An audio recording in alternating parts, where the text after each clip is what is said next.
Halo semuanya, pada kali ini kita akan belajar mata pelajaran Ilmu Pengetahuan Alam dan Sosial kelas 3 topik B yang berjudul Sejarah Tradisi atau Budaya di Indonesia.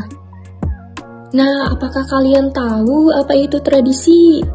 Tradisi merupakan kebiasaan atau adat istiadat yang diwariskan turun-temurun dalam masyarakat. Adapun tradisi ini memiliki ciri-ciri. Ciri-cirinya antara lain yang pertama, dilakukan secara berulang. Artinya, tradisi ini bukan sesuatu yang hanya dilakukan satu kali saja, tetapi dilakukan terus-menerus, biasanya dalam waktu tertentu.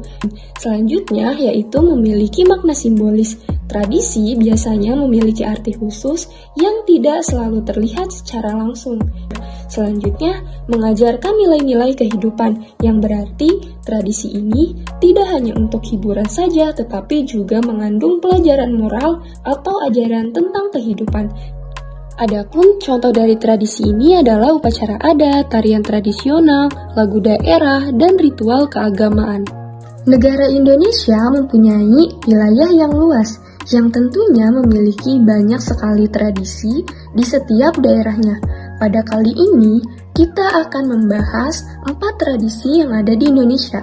Yang pertama, ada dari daerah Dieng, Jawa Tengah, Banyuwangi, Papua, dan Nias. Contoh tradisi di Indonesia dari daerah yang sudah disebutkan tadi. Yang pertama, tradisi ruatan Dieng dari Jawa Tengah, upacara pembersihan anak berambut gimbal di Telaga Warna yang bermakna menghilangkan nasib buruk dan memberi berkah. Yang kedua, tradisi kebo-keboan dari Banyuwangi, masyarakat berperan sebagai kerbau untuk simbol panen yang melimpah. Yang ketiga, tradisi bakar batu dari Papua, memasak bersama dalam lubang tanah untuk perayaan penting. Yang keempat, tradisi lompat batu dari Nias, ritual kedewasaan pemuda dengan melompati batu setinggi 2 meter. Agar kita lebih mengetahui mengenai tradisi yang sudah disebutkan tadi, mari kita simak beberapa video tradisi berikut ini. Yang pertama ada tradisi ruatan Dieng dari daerah Jawa Tengah. Nah, tujuan dari tradisi ini adalah membersihkan anak berambut gimbal dari nasib buruk, memberikan berkah dan perlindungan spiritual. Prosesnya adalah anak dimandikan di Telaga Warna, rambut gimbal dipotong, dan dihanyutkan ke sungai.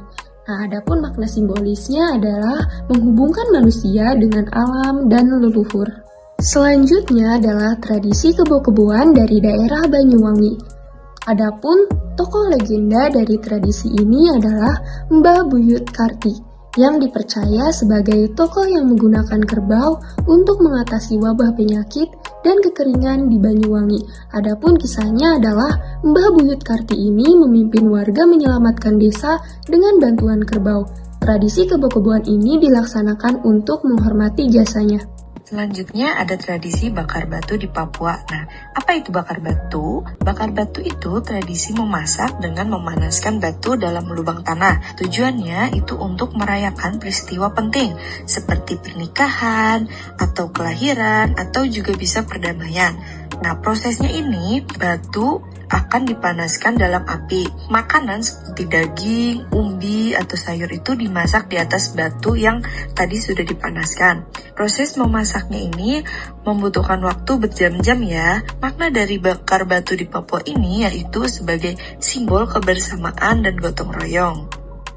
Selanjutnya ada lompat batu di Nias atau kata lainnya Fahombo. Nah, tujuannya ini untuk bukti kedewasaan pemuda jika berhasil atau dianggap siap menjadi pria dewasa. Ya. Prosesnya ini yaitu batu akan disusun setinggi 2 meter. Nah, pemuda akan melompati batu tanpa menyentuhnya. Nah, untuk latihan fisiknya ini akan membutuhkan waktu bertahun-tahun ya. Makna dari tradisi ini itu untuk menunjukkan keberanian, kekuatan, atau kedisiplinan. Gimana sih cara terbentuknya tradisi? Nah, cara terbentuknya tradisi ini bisa dari kebiasaan yang diteruskan, kayak contohnya membuat ketupat saat lebaran. Bisa juga peristiwa bersejarah, contohnya seperti upacara mengenang pahlawan.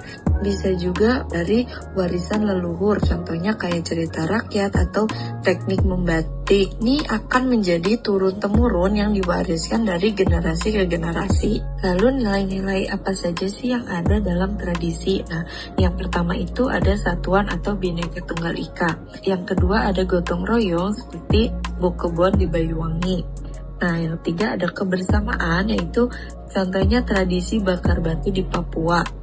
Keempat ada penghormatan pada alam, contohnya kayak ritual ruatan dieng. Terakhir ada kesimpulan dari materi yang sudah kita jelaskan, yaitu yang pertama, tradisi, kearifan lokal, dan budaya adalah aset yang berharga untuk bangsa Indonesia. Kedua ada pelestarian warisan budaya membutuhkan kerjasama oleh semua pihak.